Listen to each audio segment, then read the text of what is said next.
Hi maker friends out there on the internet world. Welcome back to my knitting room. Welcome to my knitting room. If you're new here, my name is Melissa and I am Stitches Be Slippin on Instagram, and you have found my Stitches Be Slippin YouTube channel / knitting podcast. It's mostly knitting.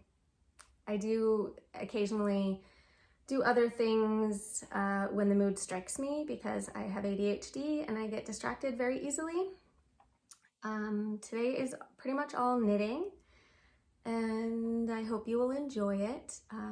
Just a trigger warning at the beginning because people have been getting triggered lately.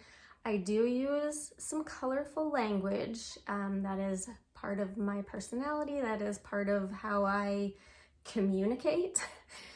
So if you don't enjoy the colorful language, and also I am like a flaming lefty, liberal, whatever you want to call it.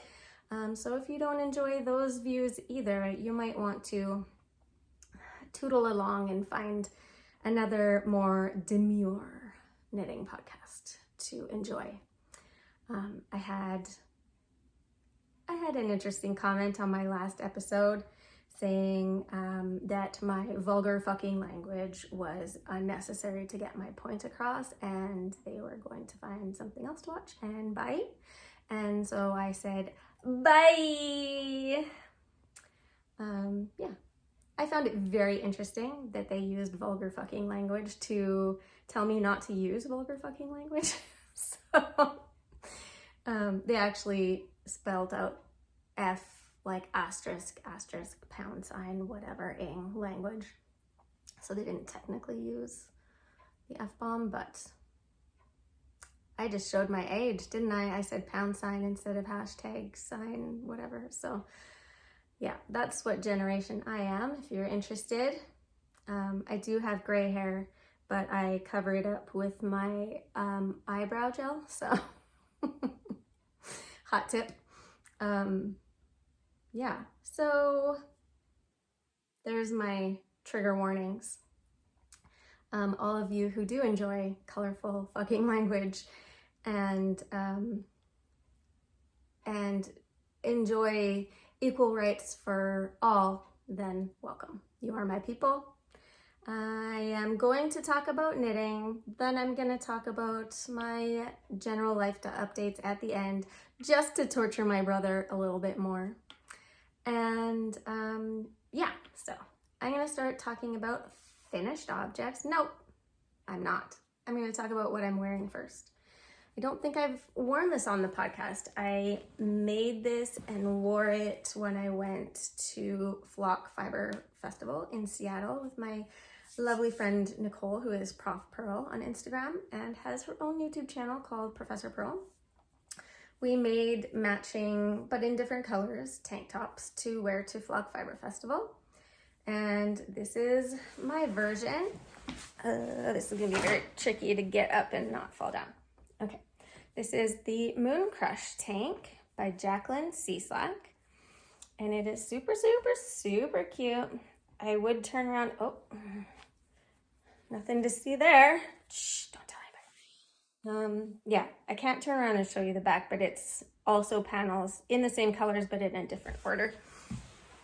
Yeah, this is my Moon Crush tank by Jacqueline Cieslak. I will put all of the names of designers, links to patterns, yarn dyers, makers, all that stuff down below. The yarn I used for this is a fingering weight tank top that is knit. You knit the front panel, you knit the back panel. This is intarsia. It's very simple, like beginner friendly intarsia. And the yarn I used this is fingering weight Polka Dot Creek in Antique Mauve, Polka Dot Creek yarn in Antique Mauve. This is Polka Dot Creek yarn in Bee's Knees. And this down here is Hue Loco in the color ochre. So I will put links to all those makers below and the pattern. It's a very simple pattern to make. Don't be afraid of intarsia. It's very simple. And yeah, it was a really fun tank top to make. It's easy to wear. I did a little modification here. It was supposed to be like a folded over collar, and I was tired of knitting it by the end because it is fingering weight knit flat intarsia. So I just did an I-cord bind off there. So yeah, it is very cute and easy to wear. It is, I have a cardigan here to put on in case I get a little too cold. It's not super warm out today. It is the morning, so if I'm a little blown out, that's why I'm a little limited by time today. It's Friday, my kids get out of school early, so I can't record this afternoon. And it's like overcast, so it's not super sunny, but if it's blown out, that's why. I apologize, I'm not a professional and I'm just working with what I've got. So, okay, now let's move on to FOs. I mentioned on my last episode that I'm starting a bunch of gift knitting just to like clear the brain and make sure that I get everything done well ahead of time and I'm not stressing in December about gift knitting. So I, via YouTube, asked my mom, who watches my podcast, what to make for my dad, and I suggested making him some thick mohair socks or some like double layered mittens, and the answer was a resounding thick mohair socks. So I did do that. These are his thick mohair socks. I used a DK gray and what is that in there? I got weird stuff in my project bag. Okay. This is the DK, oh man. This is the DK. It's from Flock Fiber. It is their Fireside DK base, which is 100% superwash merino. And it's their DK, so it's 255 yards to 115 grams. And it's called Silver Lining is the colorway. Did that work? Did that actually focus? I don't know. Anyway, that's the DK, and this is the mohair. So I held these two together. They're pretty much the same. This is the mohair. It's called, This is Frankie Gray Fibers mohair in the color Mouse Gray. So I held those two together. So I used a DK weight pattern, and holding DK weight with mohair together at a DK weight instead of going up a bigger size because I'm holding it together created a pretty nice thick sock. So I kind of mashed up a bunch of different patterns. There's a free DK weight sock, vanilla sock pattern by Crazy Sock Lady on Ravelry. So I sort of used that. I sort of used my friend Nicole, Prof Pearl. She has a lovely DK weight fingering and mohair sock pattern called the Selena socks on Ravelry. So I sort of used that without it's like a textured sock. It's beautiful. And then, was there a third one? No, I think it was just those two. I kind of like mix and matched. Oh no, there was a third one. Sonder Yarn Company has DK, I think it's listed under Sonder. Anyway, I'll put the link down below, and I can't remember what the pattern name is either. I can't remember. I'll put a picture up here. The picture of that pattern on Ravelry is really beautiful. That's like 3 different mohair and fingering weight held together socks. And like some of them have ribbing on the top and then vanilla sock, and some of them have ribbing all the way through. And one of them is just like a rolled top and then stockinette. And that is what I did for my dad. He has trouble with socks being too tight at the top and then restricting his circulation. So he likes a rolled top, so it's not super squishy. And yeah, I did a heel flap and gusset, you guys. Pretty proud of myself about that. This is the second sock, so this one looks a lot better than this one. And so I'm not going to show you that one.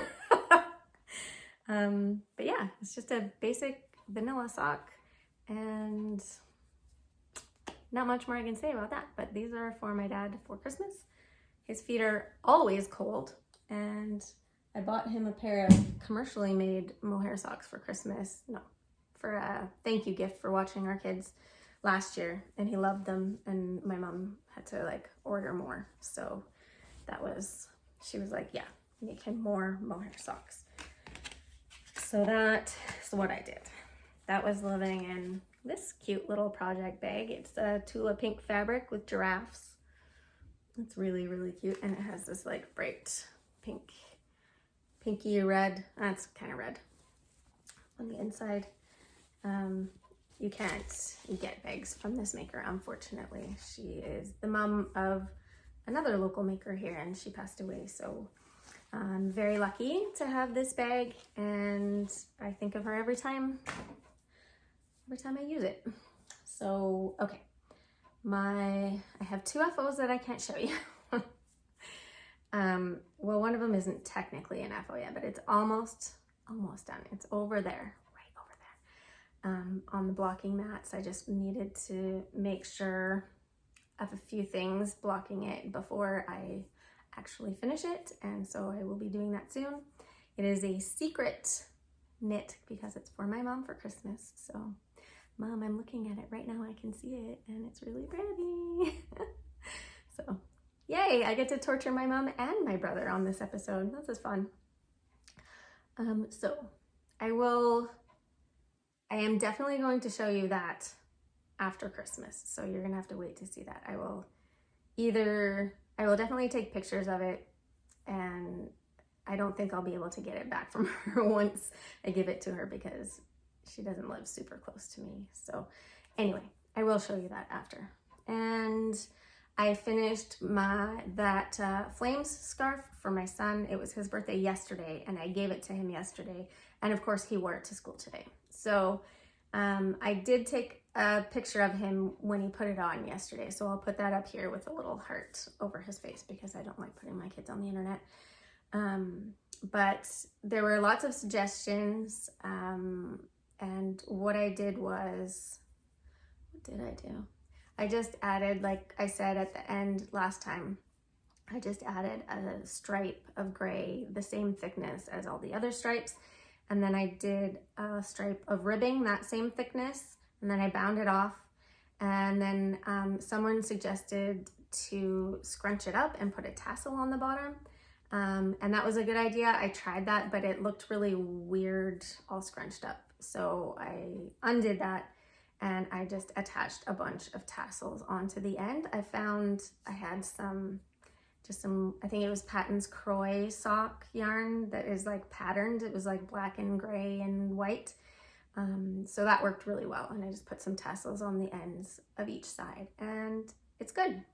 He loves it. He's wearing it all the time.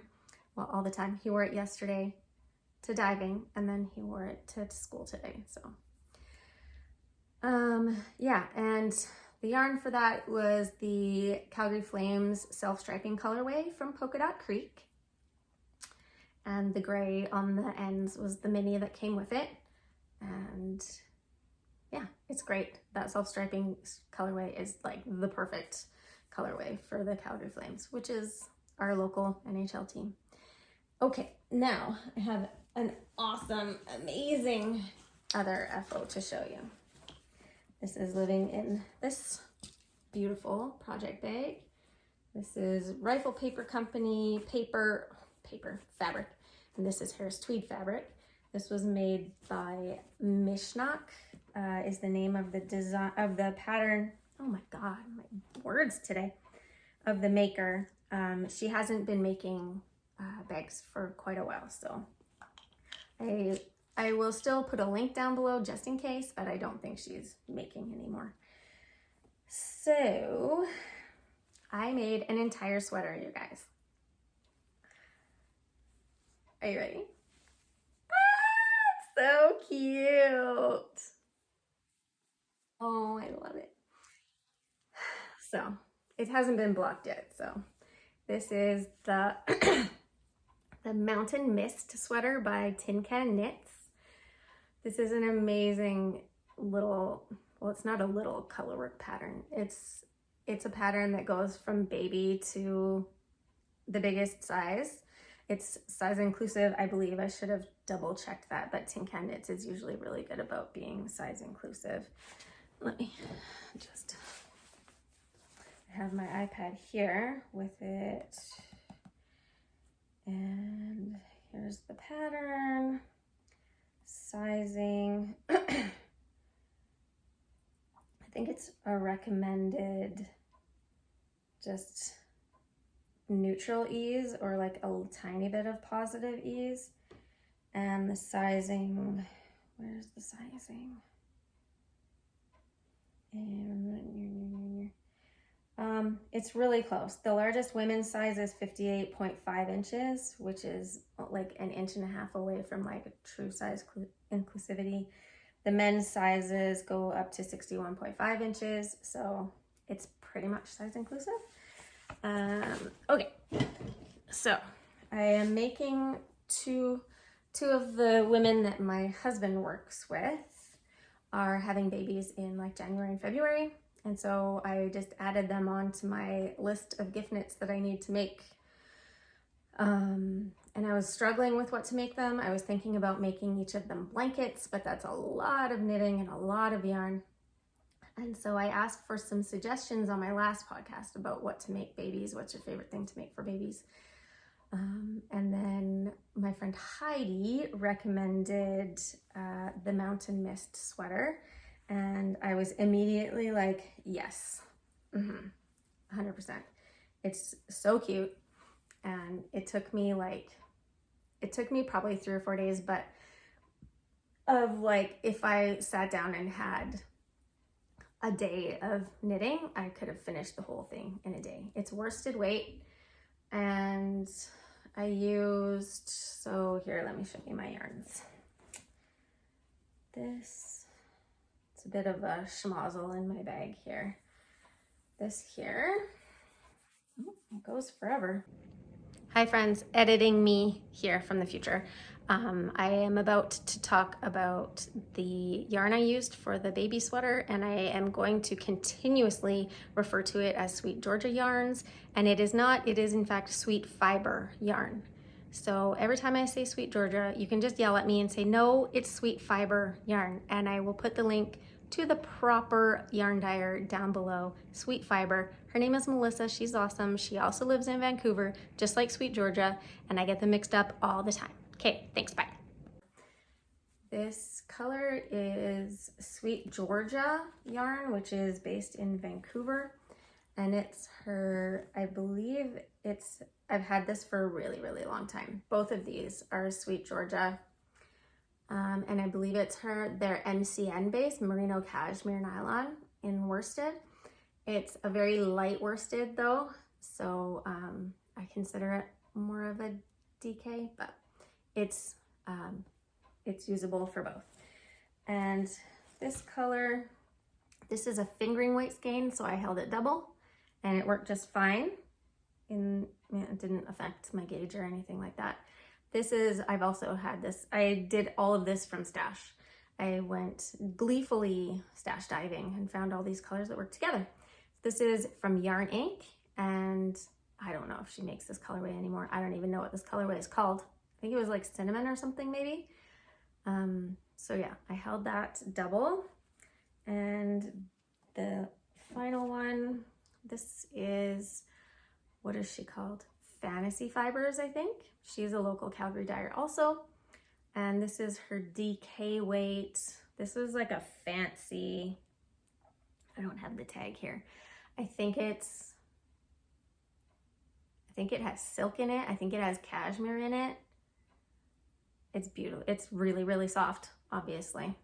And I don't know what the colorway is because I wound it up to make something a really long time ago and then changed my mind, and I don't know where the tag is. I usually have all my tags. But anyway, these are all the colors. So this is the neckline, this is the top mountain, this is the middle mountain, and then that's the body. So I was a little, you can't see, there's not a lot of contrast between the bottom mountains and the top mountains, but it's still really cute. It doesn't really matter.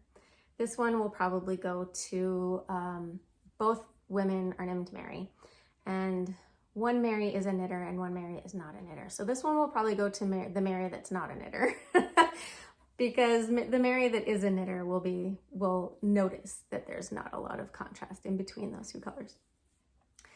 But it still looks really cute. I think it's adorable.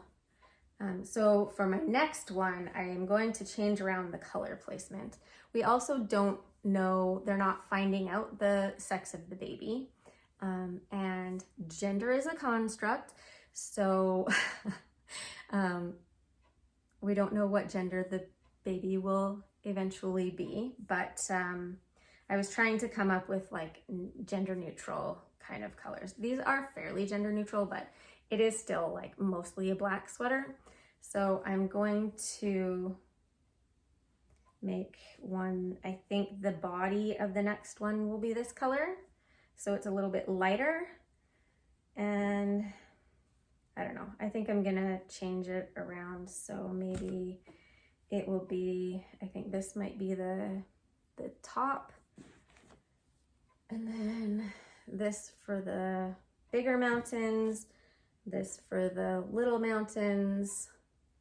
Well, no, because these two are the ones that kind of blended together. I don't know. You'll see probably on my next episode what I decide on, because it knits up super fast. Did I say what all the yarns were? I think I did. Oh, there are my AirPods. I was looking for those yesterday. Dang it. When I was at my son's diving yesterday, it was so loud in there. Anyway, it was really, really noisy and I couldn't find my AirPods, and they were in the bag that I was knitting from the whole time. Yay. Okay, those are all my FOs. And I don't have a lot of whips to show you because I spent a lot of time knitting that over there. So that took up a lot of my knitting time. I knit a whole sweater. So I do have one thing that I'm working on. Well, there's two.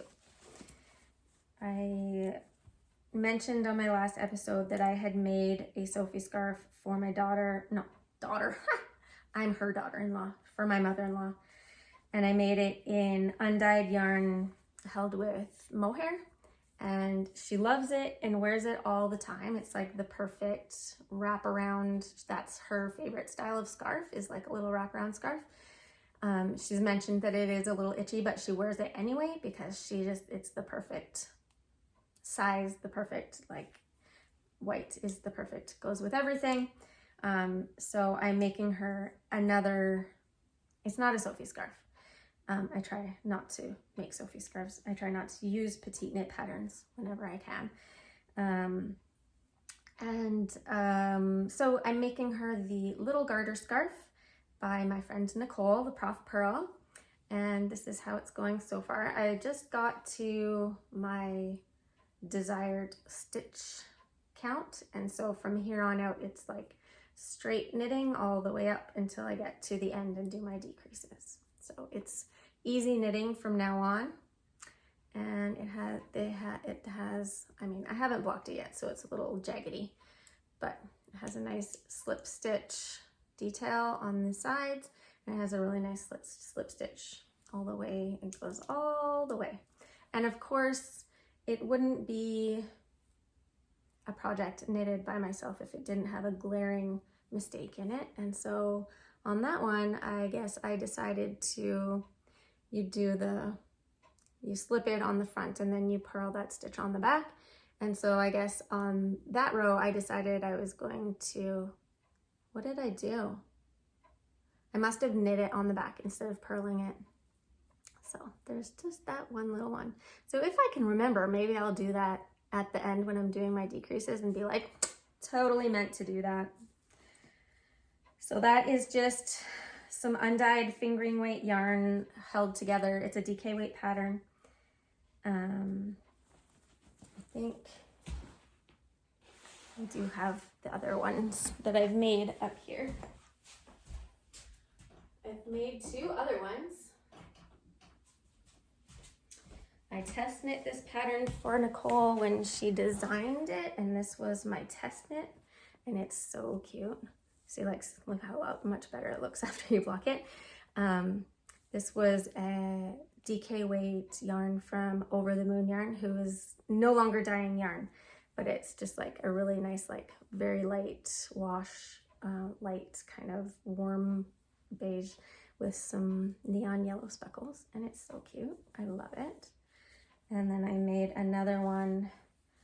This one I made while we were at Flock Fiber Festival, while I was with Nicole, who designed this. And this was made with Jill Draper Makes Stuff. That was the name of the yarn dyer. And I don't remember what colorway it is. It's a worsted weight yarn, so it's a little bit thicker and goes here. But yeah, it's really pretty. And it's just the perfect size to just wrap around and off you go. So those are my little garter scarves.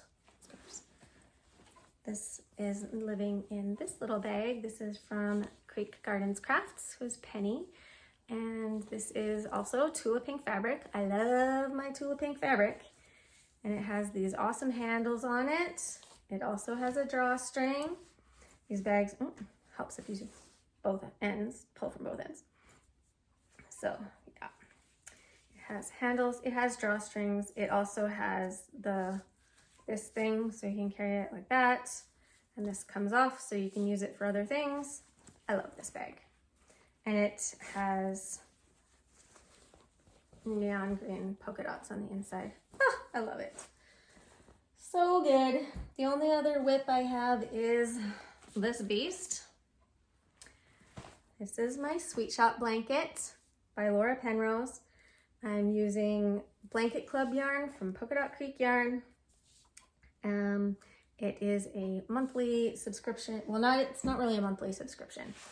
You buy, I think, 3 months at a time. And so I did that, and I'm almost done. She has released her 2025, like not released, but you can purchase now, I think you'll have to go to her website. I don't know all the details. I know you can buy Q1 right now of the 2025 Blanket Club. And there are a few options. You can buy, like mine, I'm using natural for half the square and a color for half the square. You can do that option, and she'll send you natural undyed yarn and all of the minis for the other blocks. Or you can choose the super colorful one and you get like double the amount of colors for whatever. I'm not explaining it well, but if you want to make a beautiful Sweet Shop blanket, go check out polkadotcreekyarn.com, because they are available for purchase now for next year. And I do believe she does have some of this year still available. I will put a picture or a video or something up here of kind of how, I think maybe I'll do the video from when I finished my October stripe. So those are the colors from this year. Every month was a color theme.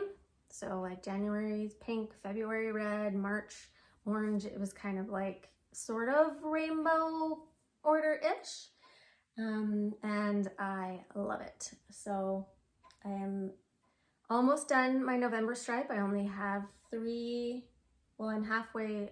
I have like 2.5 blocks left to do.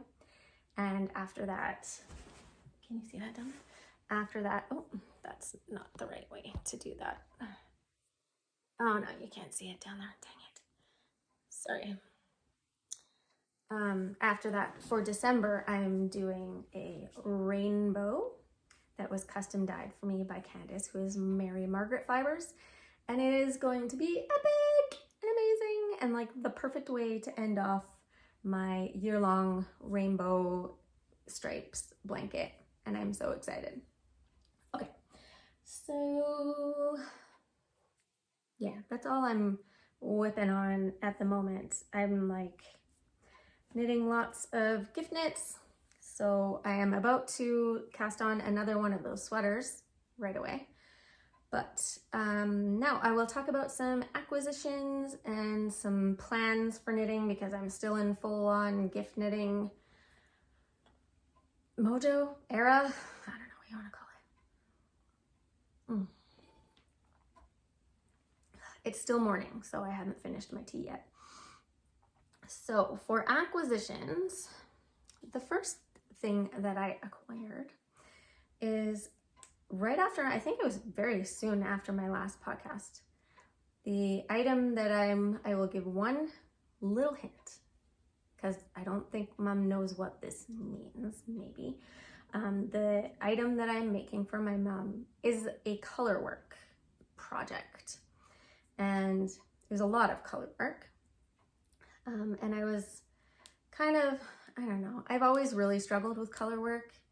And just getting my tension right. I am like endlessly and infinitely amazed by people who can knit color work and it be completely even and flat and no bumps and no puckers like before they block it.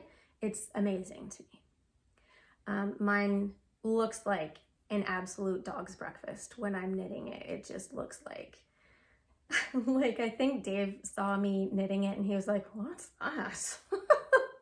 It was just like, it was not good. But I have blocked it and it looks fantastic now. But I was about halfway through that and I was watching Leanne, who is the Knitty Stew. I was watching the Knitty Stew podcast. If you haven't watched that, watch it. She's amazing. And she was talking about how she was using, you know, there's like a metal ring that you can buy that has like a little, I don't know what you call it. It's sort of like a little hook on each side, and then you can thread your yarn, each color of your yarn through there, and it works kind of as like a color work yarn guide. And I've tried that before and I absolutely hated it. Like it was terrible. It was awful. Just I had a very negative experience with it. And so I haven't used that since. And I've been kind of, I understand the concepts of how to keep your floats even and not have too long of floats, and most importantly, not to have too short of floats. And I can do that, but it's never an enjoyable process. I've tried like both yarns in my right hand, both yarns in my left hand. I am a continental knitter, so it's more comfortable to have them both. Well, I can't have them both in my left hand until now. I was mostly just doing one in each hand. But Leanne, the Knitty Stew, I'm kind of bouncing all over the place here. She mentioned that her ring with the hooks wasn't working for her anymore. And so she was looking for another like simple something that would work for her. And she discovered this little guy. So this is from Clover. It's like, I think cost $10. I got it on Amazon. I think she also got it on Amazon. I'm not sure. But it's called a yarn guide. If you Google Clover yarn guide, this is what will come up. But it just has these little, it's like a little ring sort of that goes on your finger, and you can thread your 2 colors or 3 colors or whatever on there, and then clip it down and off you go. And it works so much better than that that other metal one that I hated so much. I did find that I had to put like my one color all the way over here and my other color all the way over here. There, all the way over here and all the way over there, to keep them far enough apart that I could pick each color, because in the beginning I put them close together and then the strands weren't like separated far enough for me to pick them easily. So that is a little tip. But yeah, I highly recommend that.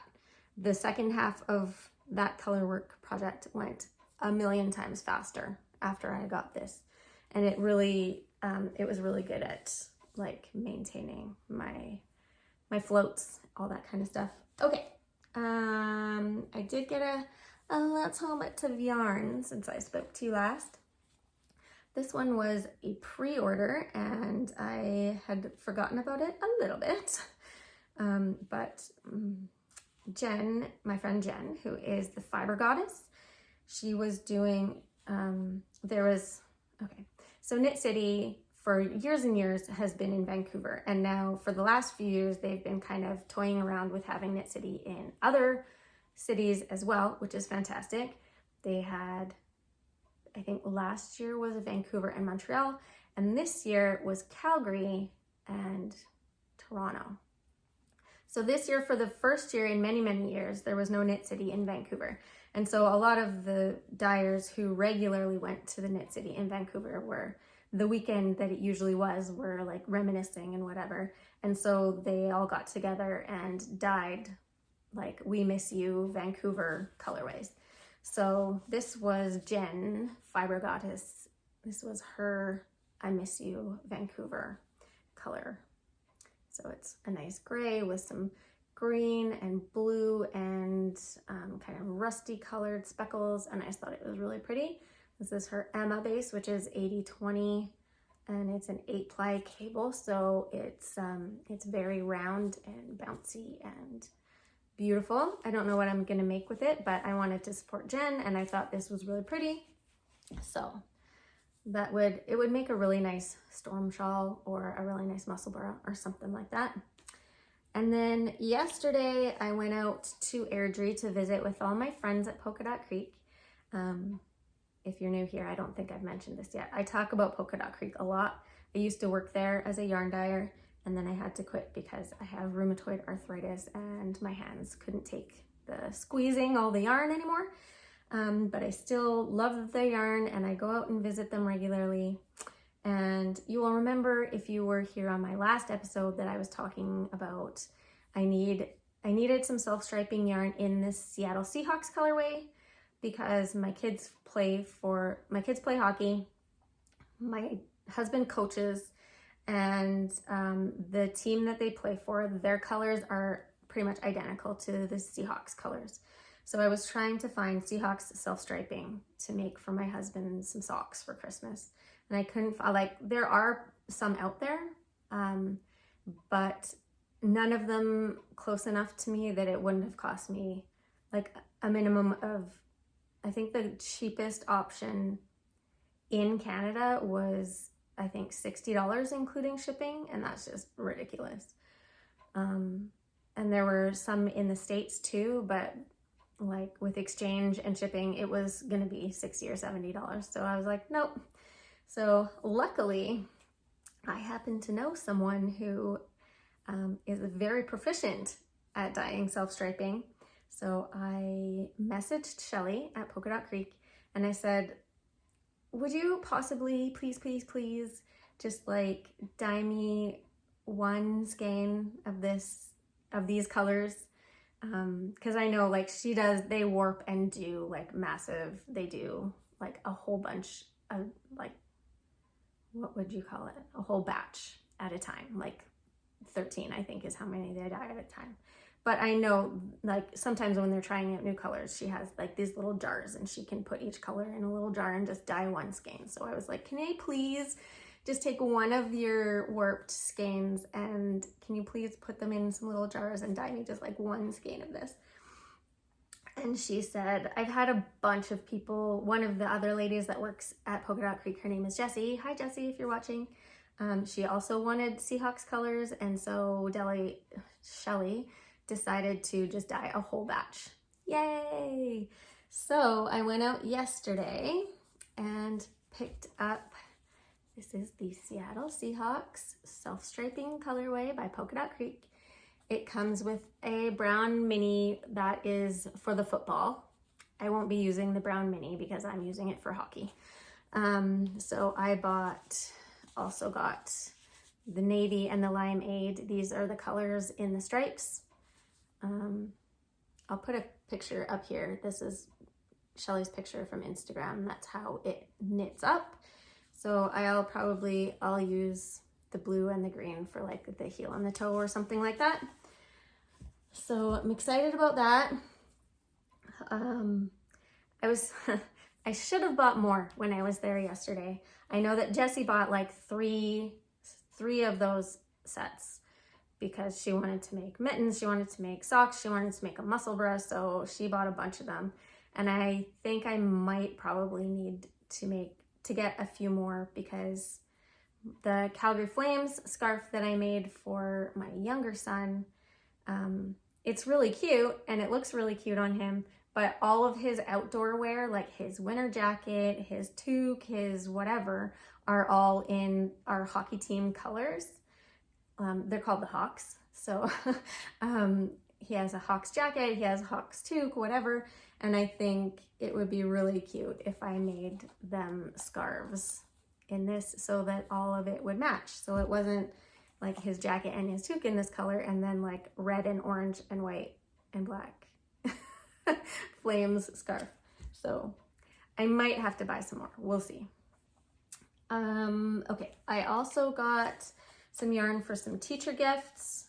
I'll talk about this later, but I went on a few field trips last week, and one of them was with my older son's class, and his teacher wears a lot of like kind of bright pastels, like a bright baby pink. She was wearing like a bright baby pink turtleneck, and she was wearing like a bright, can't remember if it was, I think it was like a lilac-y kind of colored toque. And I was like, okay, I have got your aesthetic down. I know what to look for now. And so I got this sock set, and I'm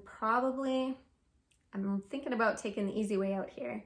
This is kind of like blowing out a little bit, but it's fairly, so it's got like the kind of baby pink in there.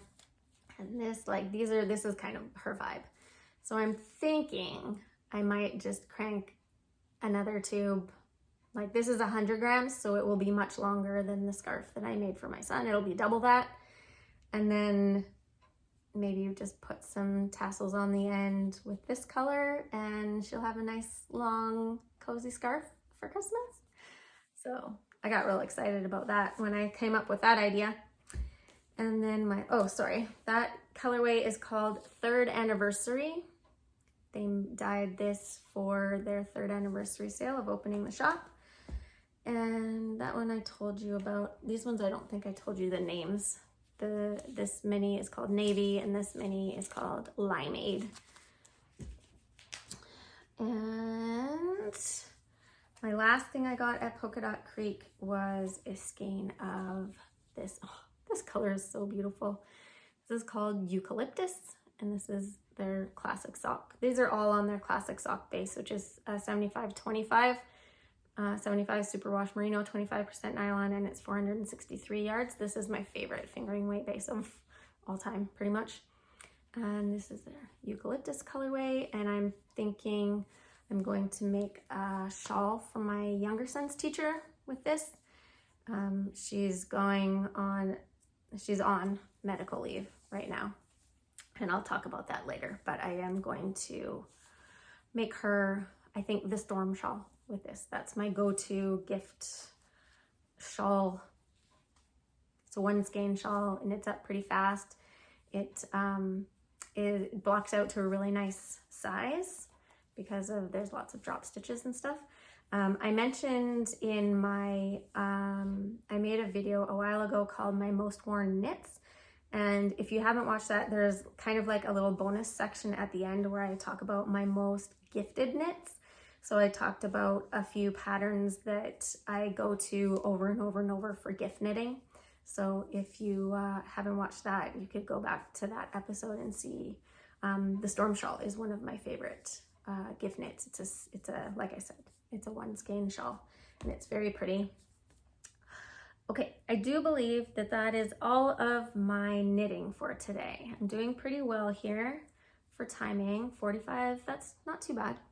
I have a lot of general life update things to talk about. So yeah, I'm pretty sure that's all my knitting to talk about. So thank you for joining me. If you're only here for knitting content, if you'd like to hear about all of the drama that's been happening in my life, then please stick around.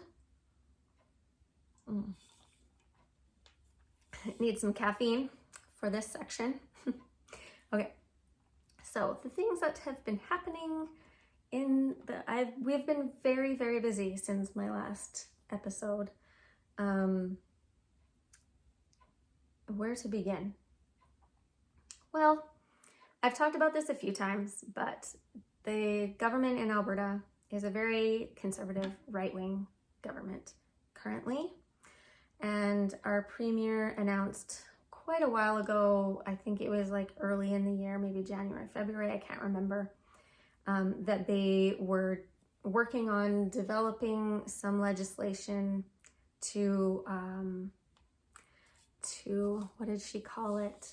To protect children's choices, or to protect families' choices, or some absolute bullshit. It's really what it is some very restrictive anti-trans legislation. That has been happening. It has been making me very angry. I've gone down what you could call a legislative rabbit hole. I have read every piece of all 3 pieces of legislation that they have introduced. That's a lot of pages, a lot of boring pages, but a few very disturbing pages of legislation. I have been watching like the live stream of when the legislature meets to debate these policies. I've been like cheering all the people who are against the policies, who get up to debate it and tell everybody why it's garbage and why it's discriminatory and why it is violating these kids, like, their civil rights, their human rights. Anyway, it's been rage-filling. Yeah, so I had one particular very emotional roller coaster-y kind of day. It was the day after the American election. So I woke up in the morning, discovered that the devil incarnate has been re-elected to be the president of the United States. So I was already like just a disaster. I was crying, like I was making my kids breakfast in the morning and I was just standing there crying in the kitchen, and my older son came over and gave me a hug because I was crying. And then I got an email from the university that I applied to recently, and I was accepted to university. So I read that email while I was already crying about Trump being elected. So I was like looking at my laptop through tears, and then I was crying more because I got accepted to university. I'll talk more about that in a minute. And then I went on a field trip that day with my older son's class. So I was on a school bus with 35 screaming grade 6 kids. Like, that is the loudest environment aside from like a concert, that's the loudest environment I've ever been in. It was a lot. And then after that, I got an email, and I had written like a 2-page letter to our premier, and I emailed it to our premier, letting her know what I thought. And I CC'd it to a bunch of the MLAs that are, fighting against this legislation. And I got an email back from one of them saying, asking if they could introduce my letter to the legislature to become part of the official record, to show how people are feeling about this legislation. And so that made me cry again, knowing that I was having my voice heard in the legislature. And then I got another email from my younger son's teacher saying that she was going on medical leave. I know that last year she went on medical leave because she had breast cancer. And I believe when she went on leave last year, I think I don't know, but I think she either had surgery or chemo or both. And this time she's going to be off for a few months. She's doing preventative radiation to keep it from coming back, I think. So then that made me cry because she's an amazing, she's just a beautiful soul. Like, when you think of an elementary teacher, she's just an incredible person. So that was quite the day. So I went on 2 field trips last week. One with 2 classes of grade 5s. And we went to the Science Center in Calgary for the whole day. And that was a lot. They're pretty well behaved, but it's just a lot. I know there are a lot of moms out there who enjoy going on field trips. I'm not one of them, but they needed some volunteers, and so I went, or else they couldn't have gone. The Science Center is a really fun place for kids. They have lots and lots of really fun, like, interactive exhibits and all that kind of stuff. I have just been there so many times, and everything is the same, and it was good. It was good, but it was so much. A lot of kids. And then like 2 days later, went on the field trip with my older son to the library, where they were doing a workshop on, I don't know, like reducing electricity usage or something like that. And that bus was just obnoxious.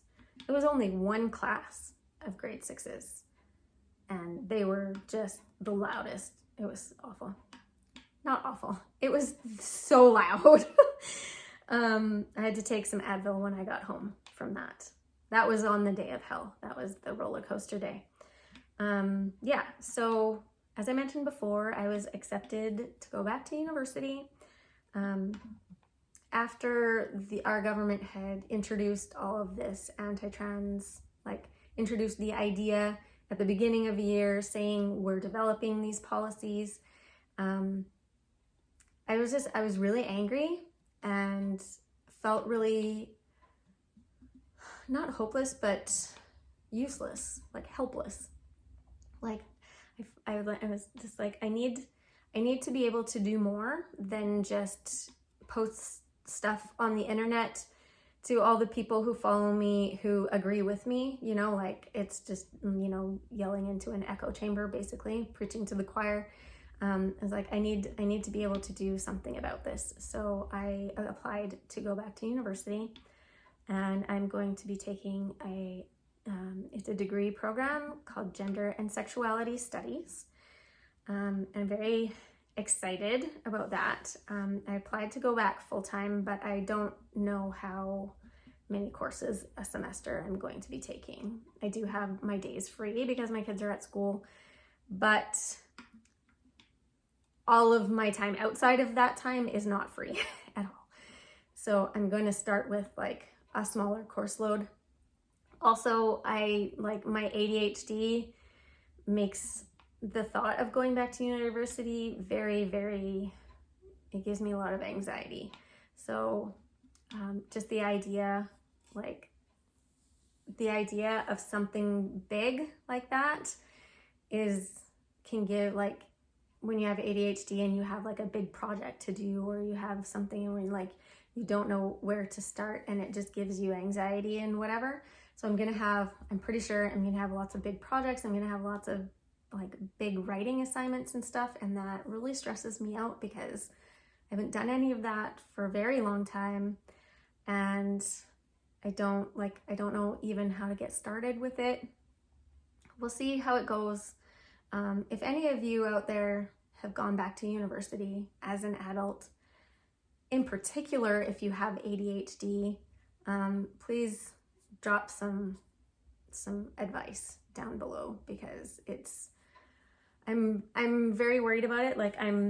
I know that it is content that I'm really, really interested in, so that will help keep my attention. I know I've talked to someone who's taken the program. There's going to be lots and lots of reading, lots and lots of writing. So I'm just worried about my ability to stay on task and to be organized and remember all the things that I have to do, and how to take things step by step. And I don't know, it's equally exciting and terrifying. So yeah, so there's that. Yeah, other than that, it's just been a lot of the usual, sports, sports, sports, hockey, diving, hockey, hockey, hockey, diving, diving, hockey, hockey, diving. Yeah, my younger son had a game the other day and he played really well. He scored an awesome goal. It was really fun and exciting. I like got up and rang my cowbell really loud and made an obnoxious fool out of myself, but I haven't scored. He has scored a few other goals this year, I think, but I don't think I was there for them. And so I got really excited when he scored a goal today, this one.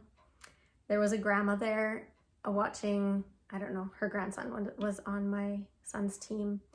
And she just had the greatest laugh. It was, I don't know why, it made me so happy. She had the greatest laugh. There was this, so my son is in, his age group is called U11.